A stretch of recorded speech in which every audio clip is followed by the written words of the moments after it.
Bali, diarrhea cases po, nag-start po ini, first reported case po sa kuya ang February 26, so last week po, with 11 cases. After po kang detection po kay ito, nagpadaraman po kami dumaning personnel sa Barangay Bagatangki para mag-monitor kang cases, mag-distribute ng commodities and medicines po sa barangay po na ito. Then hanapon pa po sa ibang day na track na cases. So, yung ani po ito sa Ginibo Ninda, all and all, kang last week, ang nakuagabos is 26 po na tao na iguang diarrhea. Included na po duman sa mga nagka-confine sa hospital, sa mga hospitalized. Then, after kito po, nag-conduct po kita ng water sampling. Kang Monday lang po. Tapos, nag-conduct din po ng rectal swab.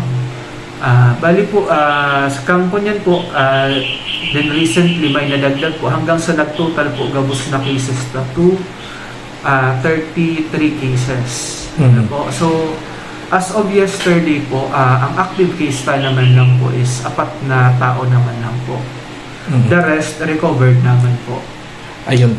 Sarong barangay lang po initabi, Dok? Sarong barangay lang po. Nagpa-conduct din kami ng investigation sa possible source po kang naging outbreak. Ang kunyan po, ang nangyari, nag-water sampling po kami din. Si water source po nenda, check me din po. Bali, based on duman po sa kunyan, saro ini po na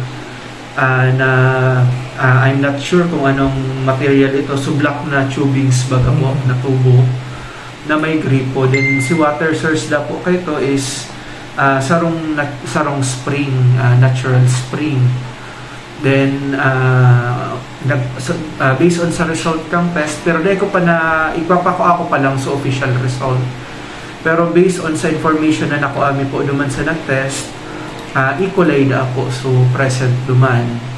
And more likely is due to pwedeng may break duman sa system kang tubig or baka sa source mismo nagkaigwa ng problem po. Ayun, so good to know man, Dok, na daiman kinagadan. Daiman po, based on may our data po. Opo, severe man po, nag-severe man. So ibang pasyente. Yes po. If I remember correctly, may hospitalized duman na 4 during last week. Ayun po. Kaso rin po siyang inot na nagpuntabi, Dok? Ang sabi ninda, before pa kang February 26, may mga nagpupuroon po na. Pero, so official report na nakakuha talaga kami naka-establish kaming may outbreak is February 26. Ayun po. Ang E. coli po, Dok, ano po yan? Ang E. coli po, saro po yung mikrobyo na kadalasan na nakukuata sa mga ati nga dumikang tao or hayop. Oni po, bako lang siya duman, bako lang duman, dakol pang ibang source kay ini. Pwedeng kontaminadong tubig, kontaminadong halaman or mga gamit na nakakaduman sa water source na pwedeng magkausa kay ini. Pero ang pinaka-common po kay ini is talagang sa ati po, ati ning hayop or tao. Ayun po, bako contaminated na daw po sa pigukuhaan ninda. Dakula po ang possibility po kasi, pero duman ang sampling kaya na Ginibo is duman lang sa pinaka-outlet po kang tubig, duman sa gripo ang kinuhan kasi harayoon pa daw sa source, knowing na Bagatangki po ini, sa taas po ini kang Mount Malinaw. So, saro ini sa Upland Barangay. So, medyo difficile talaga po ang access po duman. Ayun, opo. So ano na po, sir, ang pinagigibong lakdang kan LGU ngani pong masolusyonan tayo? Yes po. So ang LGU po may mga naman po, mga may mga plans na po, pero dahil ko pa po may share po kasi bako pa po final so mga plans. Pero po may mga gigigibo naman po na duman na steps para maayos po ining problema sa mapreventaran sa mga mangakit po. Ayun po. Sir, pangapudan po sa mga taga-Malinaw, manungod po sa kasong ini.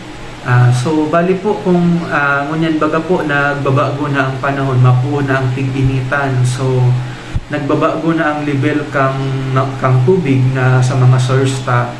So mga dating nakakabulos na maray, pwedeng naka-stagnant na sinda, or dahil sa pagbabago ng temperatura, naglalangkaw na so pagtubo kang mikrobyo sa mga tubig, sa mga water source. Kaya po kung sakali, kung pwede po, kung magamit man kamo ng mga tap water, kung pwede sana po tabi mapakalakagaan po ini. So tama po na pagpakalakaga bako po sa water heater na napabakal. Kung pwede, so talagang takore po siya, na sa imong papakalakagaan na pag nagkalakaga 10 hanggang 15 minutos ng kalakaga, then natural na paliputon lang si tubig ngani na kumbaga po makunyant ito ma-disinfect po sa tubig. Di po kita makatiwala mo naman yan dahil ngani sa pag nagbabago na po ang temperatura ang klima tamon yan dahil pa-summer na, mas magayon po na mag-ingat manggararay. Okay po, Dok.